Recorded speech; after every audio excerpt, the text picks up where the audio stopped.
नमस्कार, मैं आरती सिंह। आप देख रहे हैं न्यूज 11 भारत और खबरों में सबसे पहले बात करेंगे न्यूज 11 भारत की खबर के असर की। तो न्यूज 11 भारत की खबर का बड़ा असर हुआ है। सुनीता चौरसिया जो कृषि विपणन परिषद की सचिव हुआ करती थी, उन्होंने सचिव पद छोड़ दिया है। सुनीता चौरसिया ने सचिव के चैम्बर भी खाली कर दिए हैं। कृषि मंत्री बादल पत्रलेख से सुनीता चौरसिया के थे साठगांठ। कृषि मंत्री बादल पत्रलेख के शय पर हो रहा था ये गड़बड़ झाला। ये सूत्रों के हवाले से ऐसी खबरें हैं। कृषि विभाग से न्यूज 11 भारत का बड़ा सवाल है कि सुनीता चौरसिया पर लगे भ्रष्टाचार के आरोपों पर जांच कब होगी। बताएं आपको कि न्यूज 11 भारत ने यह खबर प्रमुखता से दिखाई थी और उसके बाद कल विधानसभा में सुनीता चौरसिया का मुद्दा गूंजा था। तोता नंबर 2 यानी शंभू शरण सिंह, इनका वेतन कम था, लेकिन मैडम ने इनका वेतन मतलब ग्रेड पे बढ़ा दिया। न कार्मिक विभाग को इसकी जानकारी दी गई, न एजी को इसकी इंफॉर्मेशन दी गई। हम कृषि मंत्री के पास भी गए पूछने कि हुजूर आप तो बादल हैं, हर जगह हैं, ये हो क्या रहा है आपके विभाग में। तो वो क्या कहते हैं वो आपने सुना है, लेकिन इस वक्त की बड़ी खबर यह है कि सुनीता चौरसिया जो कृषि विपणन परिषद की सचिव थी, उन्होंने अपना पद छोड़ दिया है, अपना चैम्बर भी खाली कर दिया है। और ज्यादा जानकारी के साथ जुड़ रहे हैं हमारे सहयोगी अजय लाल। अजय, इस खबर को जब हमने ब्रेक किया, इस खबर को जब हमने प्रमुखता से उठाया, तब ये बहुत सारे सवाल थे कि आखिर कोई शख्स बिना, जो एक एमडी का पीए है, वो बगैर कार्मिक विभाग के नोटिफिकेशन के सचिव बन जाता है। उसके बाद सचिव बनता ही नहीं, अपने अधीनस्थ कर्मचारियों पर मेहरबानी भी बरसाता है, लेकिन ना तो विभाग को खबर और ना विभागीय मंत्री को। अब खबर का असर सामने ये कि मैडम ने सचिव पद छोड़ दिया है। बिल्कुल आरती, आपको जानकारी हो कि कल झारखंड विधानसभा में न्यूज 11 की खबर की गूंज उठी थी। बंधु तिर्की ने इस मामले को उठाया था। उन सब का असर है कि सुनीता कुमार चौरसिया ने स्वतः सचिव का पद त्याग दिया है। हालांकि ये उनकी नैतिकता नहीं कह सकती हैं आप। ये उनकी नैतिकता रहती तो 7 साल पहले ही जिस अवैध तरीके से वो मार्केटिंग बोर्ड की सेक्रेटरी बन गई थी, उसी वक्त उनको ये कहना चाहिए था कि मैं इस पद के लायक हूँ, लेकिन ये चिट्ठी कार्मिक विभाग से निकलनी चाहिए। लेकिन उस वक्त सुनीता कुमार चौरसिया की नैतिकता नहीं दिखाई पड़ी।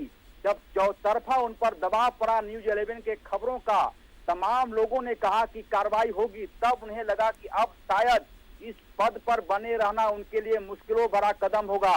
लिहाजा ये नैतिकता नहीं बल्कि चौतरफा खौफ न्यूज 11 की खबर का असर था कि सुनीता कुमार चौरसिया ने अपना पद त्याग दिया है और एक बार फिर से वो PS2 MD बन गई हैं।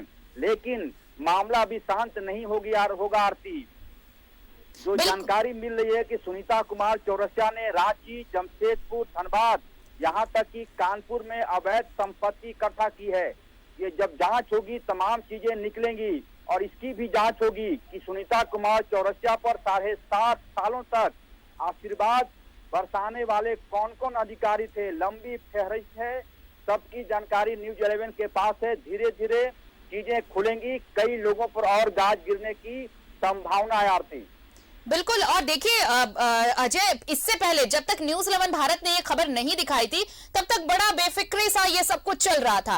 लेकिन जब ये खबर हमने दिखाई, उसके बाद मैडम ने तो ये साफ तौर पर, आप खुद ये खबर कर रहे थे उस वक्त, उन्होंने कहा था कि वो मीडिया में बयान देने के लिए अधिकृत नहीं है। मीडिया में बयान देने के लिए अधिकृत नहीं है, लेकिन गैर कानूनी रूप से कुर्सी पर बैठने के लिए जरूर अधिकृत है। और सिर्फ इतना ही नहीं था, किस तरह से उन्होंने जो बाकी जो कर्मचारी और अधिकारी उन पर कैसे मेहरबानी दिखाई, ये भी सब हमने दिखाया। बिल्कुल आपने सही कहा आरती कि जब न्यूज 11 उनसे बातचीत करने की कोशिश की, उन्होंने प्रोटोकॉल का हवाला दिया जी। और यह कहा कि वो मीडिया से बात करने के लिए ऑथोराइज नहीं है। उनके वरीय सीनियर ऑफिसर जो उनके कंट्रोलर हैं, उनसे आप बात कीजिए। ये चीजें उनको उस वक्त कहनी चाहिए थी जब वो फाइलों पर धड़ाधड़ बतौर सेक्रेटरी हस्ताक्षर कर रही थी। उस वक्त उनको इस प्रोटोकॉल का ख्याल होना चाहिए था, लेकिन उस वक्त उन्हें लगा कि सब कुछ जायज है, बेईमानी के काम में ईमानदारी बरती जा रही है। यहाँ तक कि राज सचिवालय नेपाल हाउस के अधिकारियों को भी उन्होंने आंखों में धूल झोंका। अच्छी बात है कि उन्होंने अपना पद स्वतः त्याग दिया है, लेकिन उनके पद त्यागने से उनके जुर्म कम हो जाएंगे। बहुत सही कहा आपने कहना- कि ये पद छोड़ देने से उनके जुर्म कम नहीं हो जाएंगे, लेकिन सवाल तो अब ये है ना अजय कि इन पर कार्रवाई कब होगी, ये जांच कब बिठाई जाएगी। इस तरह से अनाधिकृत तरीके से जो कुर्सी पर बैठी और इतने दिनों तक मलाई उस कुर्सी की मिलती रही, इस मामले की जांच कब होगी? बिल्कुल आरती, आपने सही कहा। ये पूरा का पूरा मामला अब कृषि मंत्री बादल पत्रलेख के कंधे पर है कि वो अपनी नैतिकता दिखाएं, वो अपनी ईमानदारी दिखाएं। जब कभी भी आप उनसे बात करेंगी ऐसा लगेगा जैसे कि सब कुछ स्वतः चल रहा है, लेकिन अब पूरा का पूरा गेंद बादल पत्रलेख के पाले में है। उनको सख्ती से इस मामले में जांच करनी होगी, जांच करवानी होगी, 2-3 अधिकारियों की टीम बनानी होगी और साथ ही तारीफ करनी होगी कांग्रेस के कार्यकारी विधायक बंधु तिर्की का, जिन्होंने खुलेआम इस मामले को न्यूज 11 की खबर का हवाला देते हुए विधानसभा में जोरदार तरीके से मामले को उठाया और यह तक कहा कि सरकार की बदनामी हो रही है कुछ अधिकारियों की वजह से।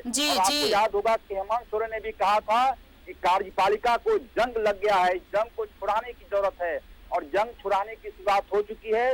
मुझे लगता है कि बादल पत्रलेख अच्छे आदमी हैं, वो ईमानदारी से जांच कराएंगे और सुनीता कुमार चौरसिया जैसे कई अधिकारी अभी और है राज्य में, उन सब को पर भी शिकंजा कसेंगे मंत्री, ऐसा मुझे उम्मीद है। उम्मीद की जानी चाहिए अजय कि शिकंजा कसा जाए ऐसे अधिकारियों पर, और खास करके जो राज्य की छवि खराब करते हैं, जो राज्य के लोगों में एक गलत मैसेज देते हैं, उन पर तो कार्रवाई जल्द से जल्द होनी बहुत जरूरी है, ऐसी उम्मीद भी है मंत्री बादल पत्रलेख से। बहुत बहुत शुक्रिया अजय हमारे साथ जुड़ने के लिए। तो ये इस वक्त की बड़ी खबर आपको बता रहे हैं कि न्यूज 11 भारत की खबर का बड़ा असर हुआ है। और आप देखिए कि कैसे सुनीता चौरसिया जो कृषि विपणन परिषद की सचिव थी, उन्होंने अपना पद छोड़ दिया है। इनफैक्ट अपना कैबिन भी अपना वो खाली कर दिया है उन्होंने।